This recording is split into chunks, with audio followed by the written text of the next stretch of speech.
Hi, this is Jerry Mannix with Mannix Heating and Cooling, and today I want to talk about the Infinity thermostat and fault codes and the history of fault codes.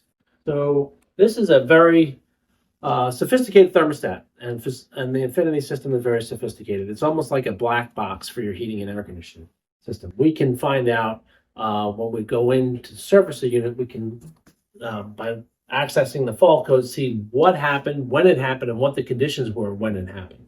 So it's very, very valuable information. And I'm going to show you how to get into that information here. On a typical thermostat screen, you just hit menu, and then you scroll down to the baseball cap, the white carrier baseball cap. You're going to have to press and hold it for about good 15 seconds here. And then it's going to turn green on you.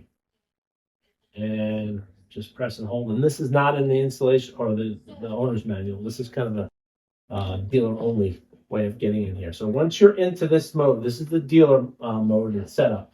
Try not to mess with too many of the equipment setups. You don't want to get into that. But if you scroll down to service information, usually on the second page, click that. And then it'll have all the information. You can find out anything, status of your air handler, furnace, outdoor unit. And in this one, I'm going to hit last 10 system events. And this is showing me all the history and any of the last 10 events or things that happened, whether that is a fault code or maybe the filter was dirty and we had a limit fault or something like that, or we were low on refrigerant and the system is sophisticated enough that it'll actually shut the system down and protect it. So that's how you get access to those. You can also look at another interesting area is the run fault history.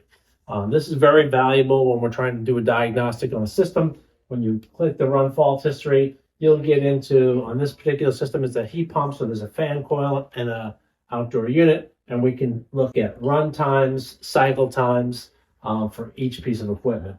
And that's very valuable information. You can see if your backup heating elements are running an enormous amount of time, how many stages of the equipment's on. So there's lots of great information you can find there. And to get back, you just simply back out of it. You get back to the main menu there. So that's how you access your run fault history. You can also reset any faults from there as long as they're not active. But other than that, if you have any questions or problems and you can't figure it out, give us a call at Mannix Heating and Cooling.